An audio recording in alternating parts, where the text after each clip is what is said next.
Marine Conservation Society is the UK's leading marine charity looking to protect, restore and celebrate our incredible oceans and all the amazing wildlife that lives there.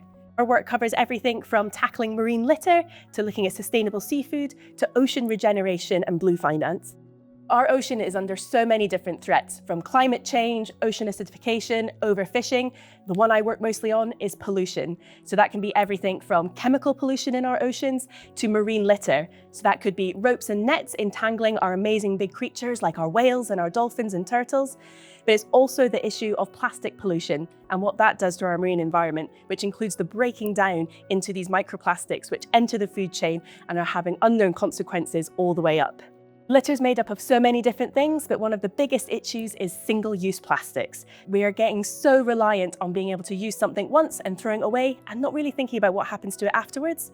But our Beach Watch volunteers who go out every single year and not only clean beaches around the UK, but use our survey forms to actually count up all the different types of litter, are finding single-use plastics absolutely everywhere. Last year, our Beach Watch volunteers actually removed over 16 tonnes of litter from UK beaches, equating to about 120 individual litter items for every 100 metres of beach. And that's just this tiny snapshot of what we actually understand the problem to be. And it's also an upward trend. It was nearly a 9.5% increase in plastics on our beaches. And actually 96% of beaches in the UK last year had drinks-related litter on them. So that's plastic bottles, metal cans and glass. As a beach cleaner myself and as a volunteer that goes out, it's absolutely heartbreaking to see the kind of results of our single-use society being strewn on our beaches. So I really want to move towards a circular society where we start getting back to repairing, refilling, reusing everything again, and it's not getting wasted and entering our amazing ocean. One of the brilliant solutions to help us move towards that circular society is a deposit return scheme.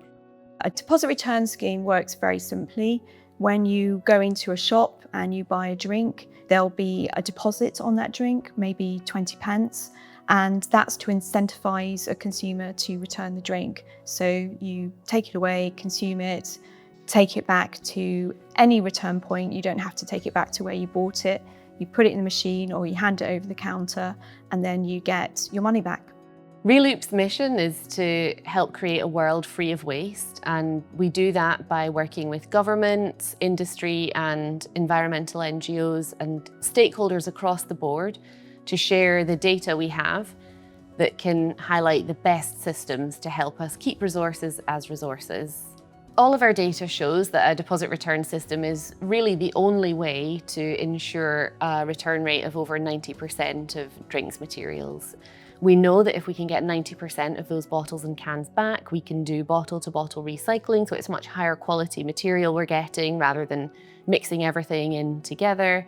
We know that it reduces litter significantly. We know that it creates green jobs. We can see that it helps to shift the cost of paying for managing these materials away from taxpayers and onto the producers. So they're taking responsibility for the materials they're putting into the market. A deposit return scheme is coming into the UK in October 2027. It's important for the UK for a number of reasons. Litter is one of the most obvious. Surveys have shown that a large amount of litter on our streets, trails, rivers, oceans are drinks containers. So it's been shown in many countries around the world to be really effective at tackling litter. And then the other bit that's important is the resources issue. So globally, we can see there's competition for resources. We can see that playing out in geopolitics everywhere.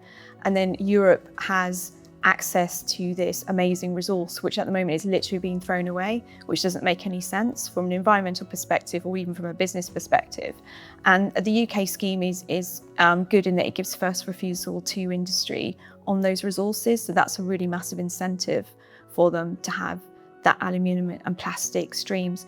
And the good thing about deposit return scheme is it sorts out those streams. So it's a better quality product than, say, curbside recycling. We've been looking around the world and we know that countries have implemented deposit return schemes, have seen brilliant impacts on the litter in their natural world. So for the likes of Denmark and especially Latvian beaches, beach cleaners have been reporting that they're seeing a drop in bottles and cans. And in fact, Reloop actually did a report this year where they used beach clean data, including ours at the Marine Conservation Society and around the world. Every single country or council that had a deposit return system in place had cleaner beaches. So for us, The solution is simple, and we're really excited for it to happen in the UK. There's 50 countries around the world that are doing it. We've just been in Denmark and Latvia, both of which are doing it really well. And particularly when you go to some of the sorting centres and you see the piles of bags full of cans, full of plastic bottles, they're not out there being litter. And it's really stark when you see it like that. So we're thinking, well, we need this in the UK, why wouldn't you do it?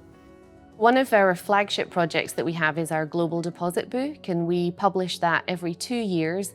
It's full of facts and figures about all of the deposit return systems all over the world. You can find out what materials are included in them, you can find out when they started, what their return rates are, producer fees, do they include refillables, and this is the first year actually that we've created an interactive digital version of this dashboard, so it's an extremely helpful resource for anybody who needs information about deposit return systems. We know for sure that governments across the world who are looking at implementing deposit return systems use our Global Deposit Book as a go-to resource. Some of them call it the Deposit Bible.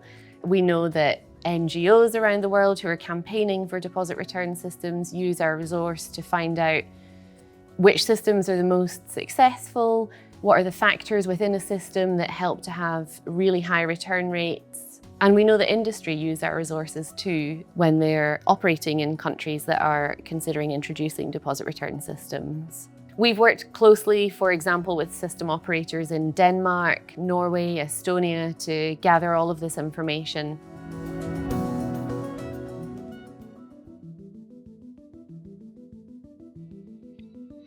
Another kind of element of single use that we see on our beaches all the time are single-use cups that people use for coffees, hot chocolates.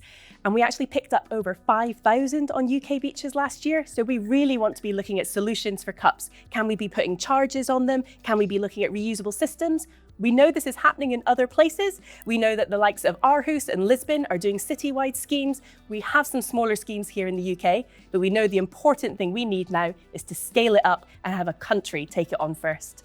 There are plenty of examples around the world of deposit return systems that include reusable bottles in their systems.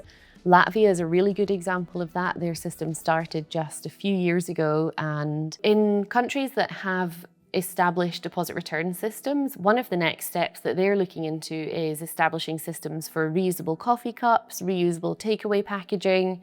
There are examples popping up all over the world of really big scale coffee cup reuse systems. So for example, in Aarhus in Denmark, they've had a project for 2 years now, and they've seen more than 1 million reusable coffee cups being returned through the system. We know there's a system that's just started off this summer in Lisbon. And I think within the next few years, we're going to see attempts at getting national systems in place for reusable coffee cups. And that's a really exciting next step. Deposit return schemes quite easily get up to 90% within a very short space of time. And in Ireland, they've already reached more than 1 billion containers. And a survey from there recently showed a 30% reduction in beach litter already. The other important thing about deposit return scheme is it's an entry point into the circular economy. Circular economy can be quite a strange term for people to understand outside of the policy world, but a consumer can understand how to return a bottle. It's almost like a baby step to changing both consumer behaviour and industry behaviour. And in fact, the drinks brand Suntory, they did a survey where they looked at how long it took people to adjust to the change in behaviour, and they came back with an average of 7 weeks for consumers to first be aware, this is a deposit return scheme, this is how I integrate with it, and then this is how it becomes part of my shopping behaviour. So we think it will be an important way to then do more for the environment, do more on the circular economy.